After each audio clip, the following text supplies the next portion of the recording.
All right. Good evening and welcome to the Ogden City Council meeting of October 17th, 2017.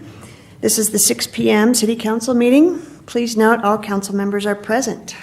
With that, I will turn the time over to Vice Chair Heyer to do the Pledge of Allegiance. Thank you, Chair White. It's my pleasure to introduce Councilmember Lopez, who will lead us in the pledge today. Thank you, Vice Chair Heyer. Please rise and repeat after me. I pledge allegiance to the flag of the United States of America and to the republic for which it stands, one nation, under God, indivisible, with liberty and justice for all. Thank you.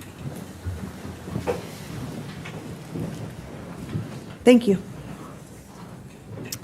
Please take a moment of silence with me.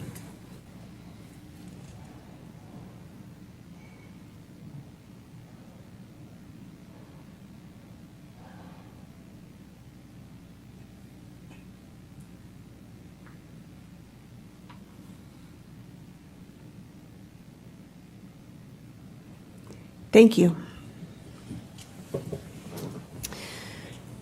So next on our agenda is recognition, and we are asking the mayor if he would please read that for us. Well, thank you, and it's an honor for me to be able to do this in these kinds of positions. I'm acutely aware that we stand on the shoulders of those that came before us, and Glenn being one of the first full-time mayors, I think, is a great example of that. We appreciate that. So I've got this recognition I'd like to read. The Ogden City Council and Mayor proudly recognize Mayor Glenn Meekum for providing invaluable contributions to the Ogden community.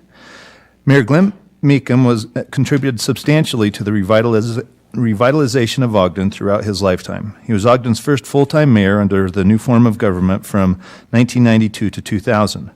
Prior to his tenure as mayor, he served on the Ogden City Council and as assistant mayor. He earned his Juris Doctor degree from the University of Utah and became Utah's youngest judge at the age of 26. Mayor Meekum was instrumental in leading projects to renew downtown Ogden. He facilitated the return of professional baseball with the Ogden Raptors and the construction of Linquist Field. Mayor Meekum also helped in the restoration of Perry's Egyptian Theater, renovation of the Ogden Municipal Building and Gardens, development of Dinosaur Park, and construction of the Eccles Conference Center. He played an important role in the development of the Defense Depot Ogden, now known as the Business Depot Ogden, one of Utah's most successful business parks. Mayor Meekum's list of contributions to Ogden is endless. We are saddened by his passing and offer sincere condolences to his family, friends, and other close associates. We are grateful for the foundation Mayor Meekum laid for our city, and we are confident his legacy will continue for many more years to come. Presented this 17th day of October, 2017. So congratulations and thank you for being here and for all the wonderful contributions your family has made to our community. It's far better because of him, so we appreciate your being here.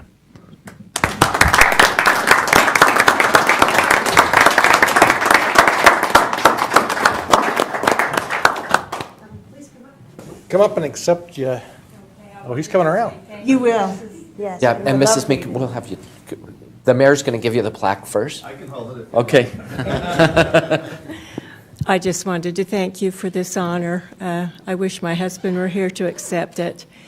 Ogden City meant a lot to him, and he spent many years, many hours doing what you're doing now. And we realize how much commitment you have made to Ogden City, and we appreciate what you're doing to keep this city vibrant and growing. It looks beautiful. We got here a little bit early, my family and I, and it was fun to drive up and down the streets and see how beautiful Ogden is. And I'm very proud to have been a part of that with my husband. So thank you very much. Thank you.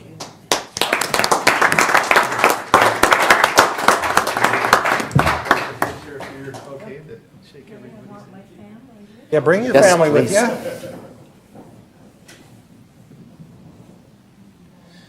If you want to just start on one side, and you can just shake everybody's hand in a loop. And then we'll take the and picture. then end up here for a picture.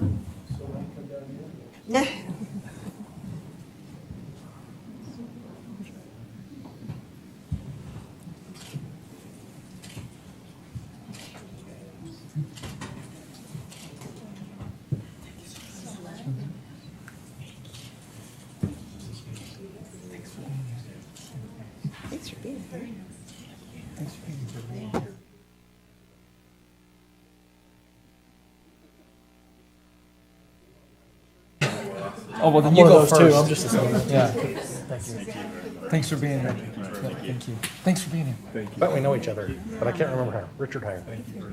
Yeah. So how are you related to Janae and Brian?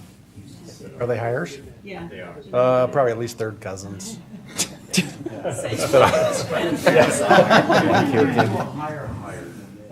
is you. Well, I'm the youngest of the youngest of the youngest. So, Thank you very much.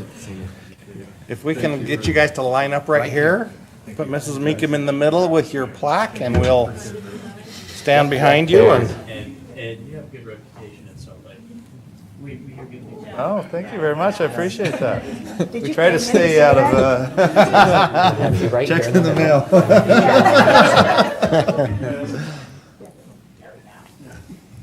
Okay, we ready? And stop with you. 1, 2, 3.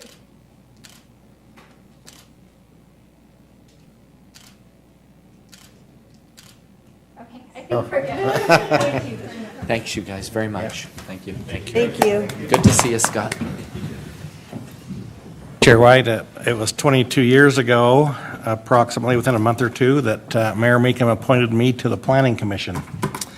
So that was when he was serving as mayor, and so I go back at least that far, and he was the one that got me involved in city service, so I appreciate that, and I've been active ever since, so thank you so much for.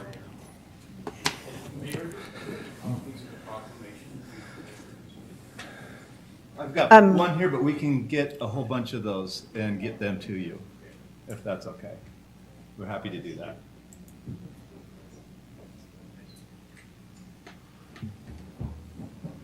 Scott, do you want this one here? You can take this one, and we'll get you more. But But we'll get Yeah, you let's some get- that are signed. We're happy to sign We'll as get it- many as you'd yeah. like. Okay, we'll get some to you. Okay, Yeah, thank you. so much. Have a good evening.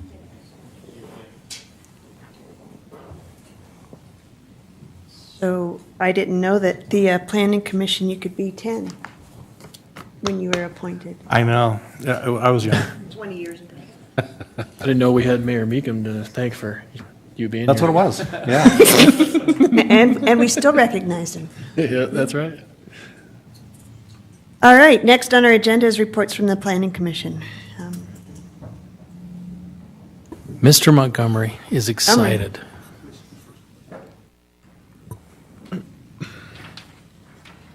12th Street's the first one. Okay.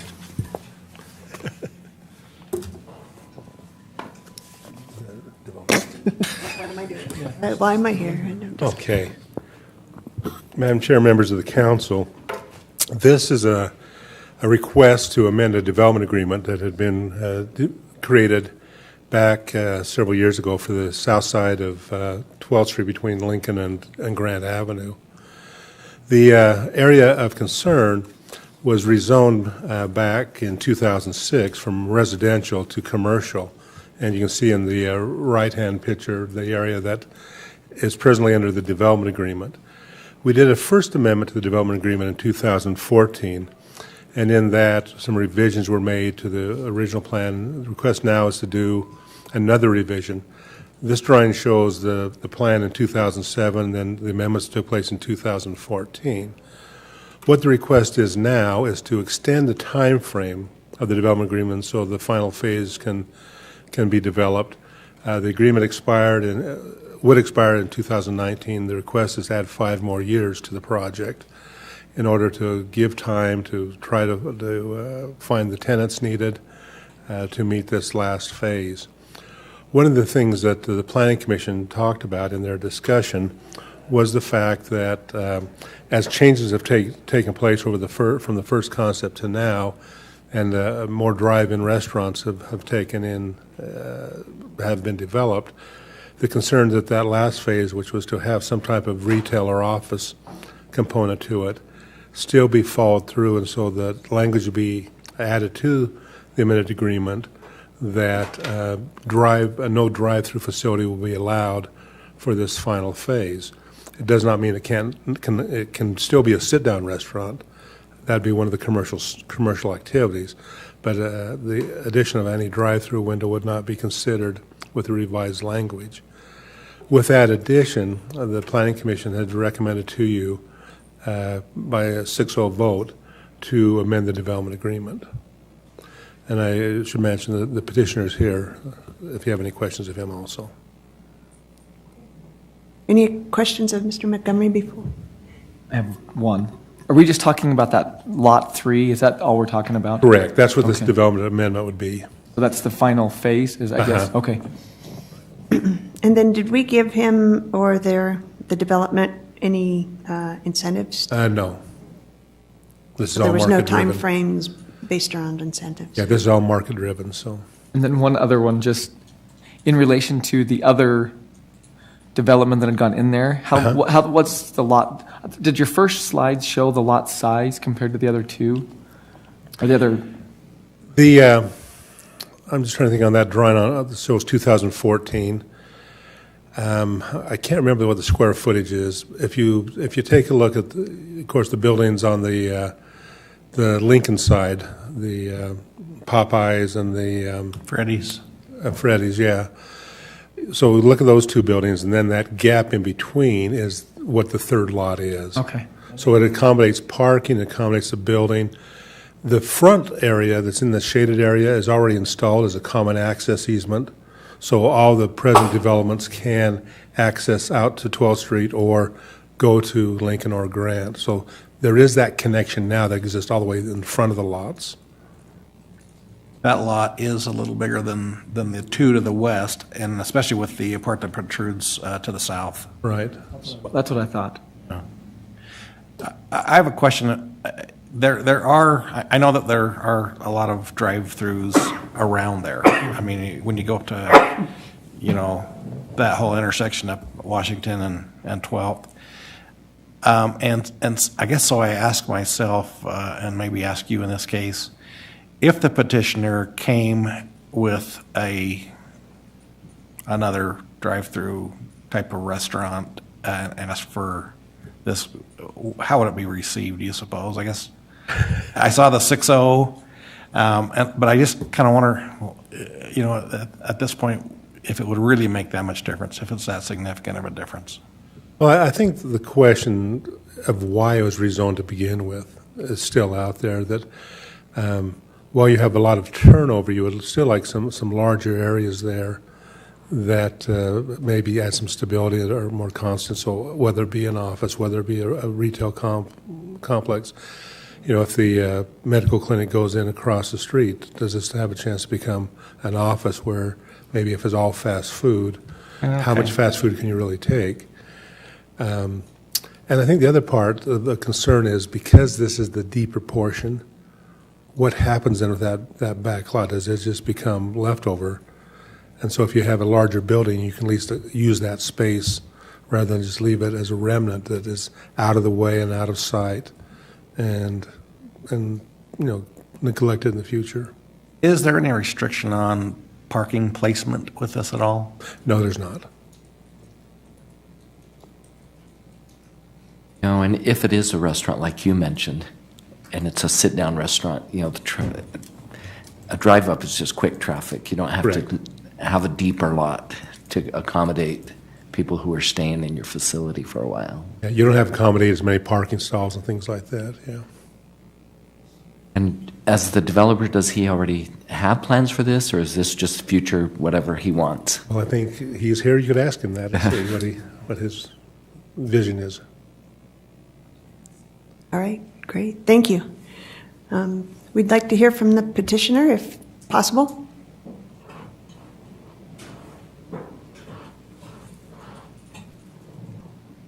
And thank you for being here. I'm happy to be here.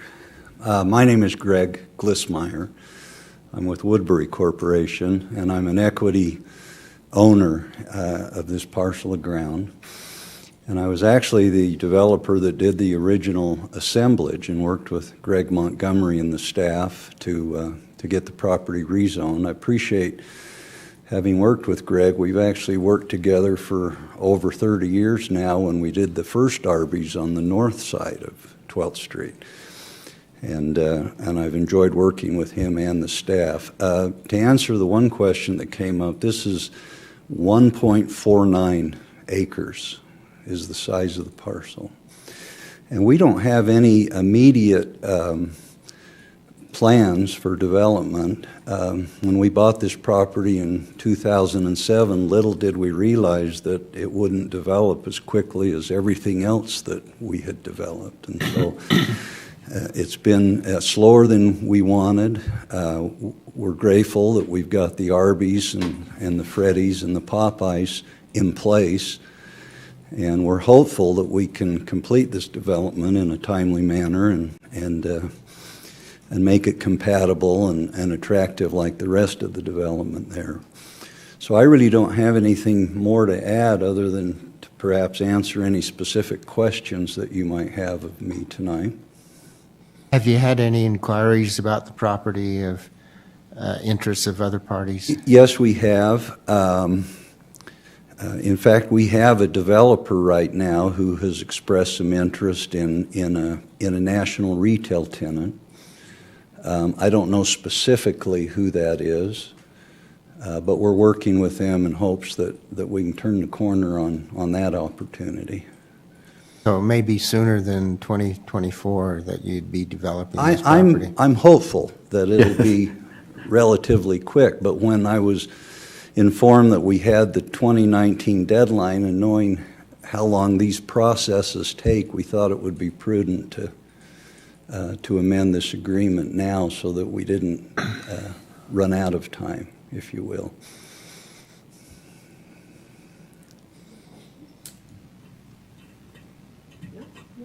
All right. Hey, thank you. Thank you.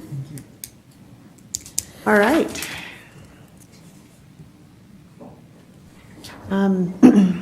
We need to accept public input. Is there anyone that would like to come up and speak regarding this issue? Seeing no others. Madam Chair, I'll make a motion if there's no discussion. And I'll move that we adopt proposed ordinance 2017-43. Second. We have a motion by Vice Chair Heyer, second by Councilmember Garner to adopt proposed ordinance 2017-43. This is a roll call vote. Councilmember Blair? Aye. Councilmember Garner? Aye. Councilmember Lopez? Aye. Councilmember Nadolski? Aye. Councilmember Stevens? Aye. Vice Chair Heyer? Aye. Chair White? Aye, that passes. Good luck getting a developer in there. That's Thank you. Thanks for being here. tenant. All right, next on the agenda is front yard coverage amendments. Mr. Montgomery.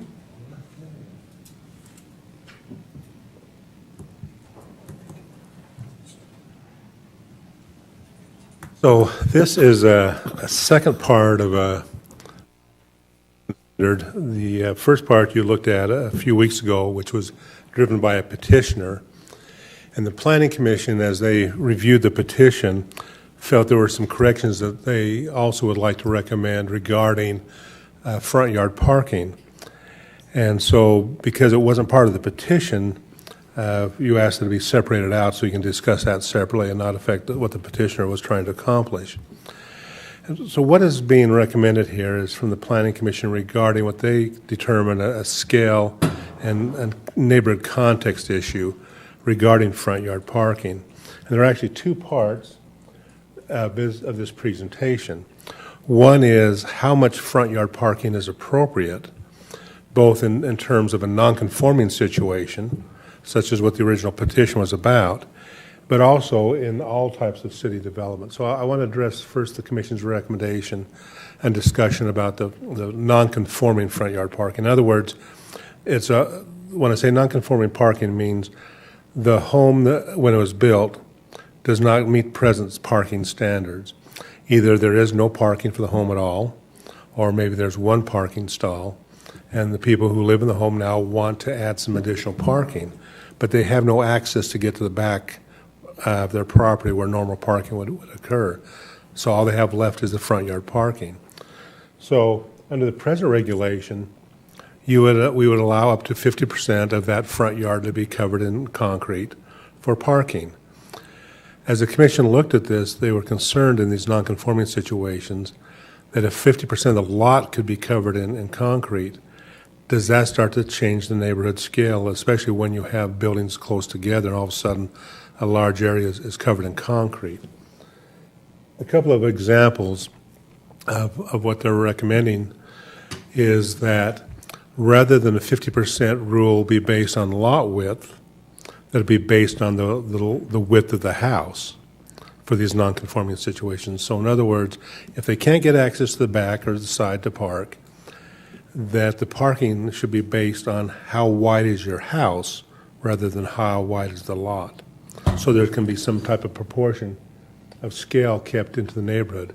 These three examples kind of show the difference between the present regulation, which says lot width, versus if it was the width of the house. So in these three scenarios, depending on how wide the lot is, so we've got a 64-foot, a 50-foot, and I can't read the other one. You can't read it, we can. I know you can't read it either, so 50 and 35. 35 feet, okay. So what it's saying is, when you look at the scale of the house, in these three scenarios, generally what happens is to allow it to go 50 foot of the lot width does not gain you any additional parking. It just gains you more concrete for the two cars to park. And so the commission said, why would we add additional concrete when you can still only park two cars there? If the minimum dimension is 9 foot per car, which would be 18 feet, why go to 25 feet? Because you can't get another car with that. Or why go to 17 and a half feet? Because you can only get one car in that. So if you look at the lot width, you can get a lot more asphalt, but it doesn't gain you any more parking, so shouldn't the coverage be based on scale of the house? So the first part of the recommendation is dealing specifically with these non-conforming parking situations and the revision to change it to the width of the house rather than the width of the lot. The second part of the discussion then deals with situations that are not non-conforming, but just typical development patterns in the city, where we presently allow 32 feet of concrete or asphalt in the front, allow it to be not dictated by the size of the house. And the Planning Commission is not even talking about the size of the house, but they're saying there should be a limit, at least of no more than 50% of the front yard and hard surface. That avoids a situation where all of a sudden, again, the neighborhood character is changed because of the large amount of concrete that can be done, whether it be in just a straight driveway, whether it be in a driveway, then a circular driveway. But once we start to go more than 50% of that front yard area, we start to add other factors into the situation of storm runoff. We increase that because we've taken away permeable surfaces. We create areas of additional heat because those absorb heat and keep it longer. There's a lot of environmental aspects that take place. But the key part of why the Commission felt the revision should be made is the aesthetics, again, of a neighborhood. That, again, that front yard area is one of transition from the public realm to the private space of the home. And those are areas that should be softened and make a transition rather than become hard and sterile, and then that affects the whole character of a neighborhood. So the second part of the Planning Commission's recommendation to you deals with that coverage in typical residential development of 50% of the front yard area. So again, examples of how parking spaces are used presently. And so we talked about this in the work session, that those areas can be used, cars can park there, even because they lead to a garage. Accessory vehicles can be there while they're loaded and unloaded, but their parking space really belongs to the side of the house.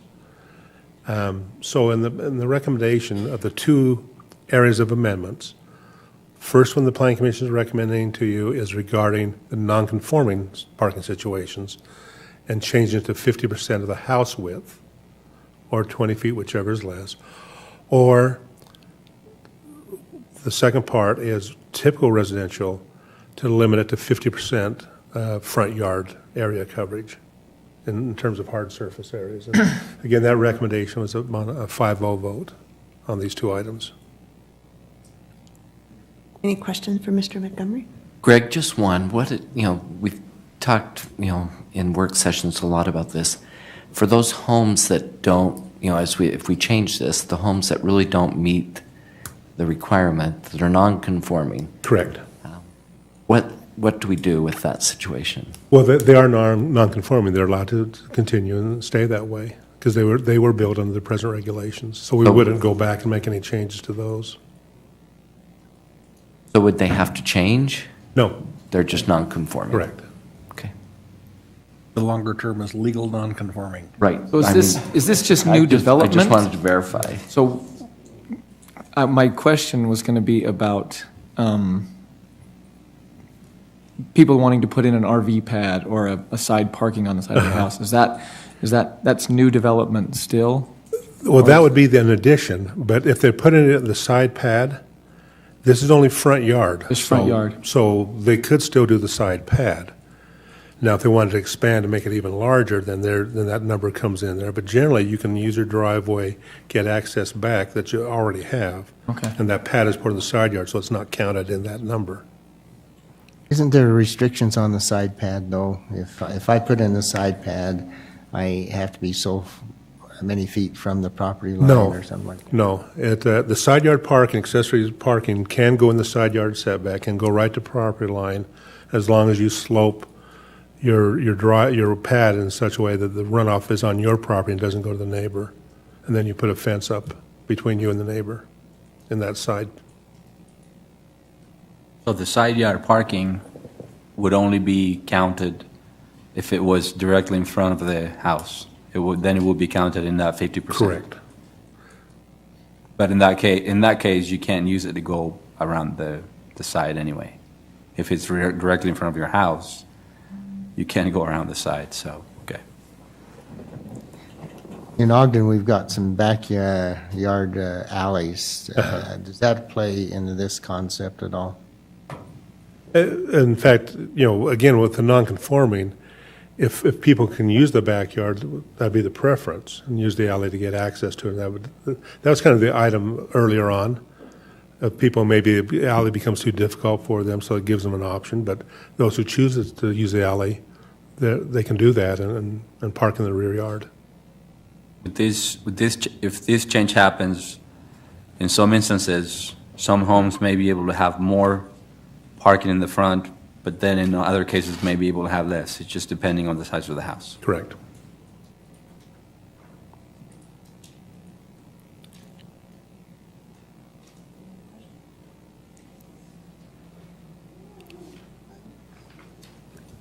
This is an opportunity, thank you, opportunity to accept public input on the front yard coverage amendments. Is there anyone that wants to speak to that? No? I saw a couple of heads nod, so I will make a motion that we adopt ordinance 2017-44. We have a motion by Vice Chair Heyer, second by Councilmember Nadolski, to adopt proposed ordinance 2017-44. This is a roll call vote. Councilmember Garner? Aye. Councilmember Lopez? Aye. Councilmember Nadolski? Aye. Councilmember Stevens? Aye.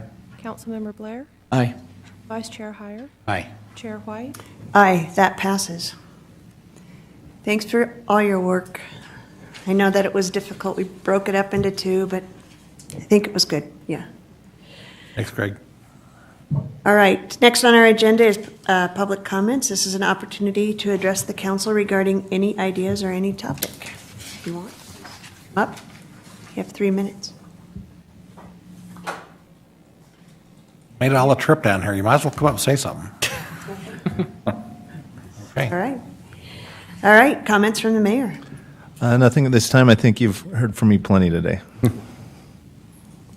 Always a delight, a very nice opportunity. Council members? Anybody? I attended the gang conference, and I thought Diane Lopez did an outstanding job in organizing that and presenting the material that was there, and it was very helpful and forthcoming. So I enjoyed the gang conference that we had. So. Just a reminder, ballots probably are arriving today, so don't forget to get out and vote. Any other comments? Motion to adjourn? Second. Motion by Councilmember Lopez, second by Vice Chair Heyer to adjourn. This is a voice vote. All in favor? Aye. Any opposed? All right, that's a wrap.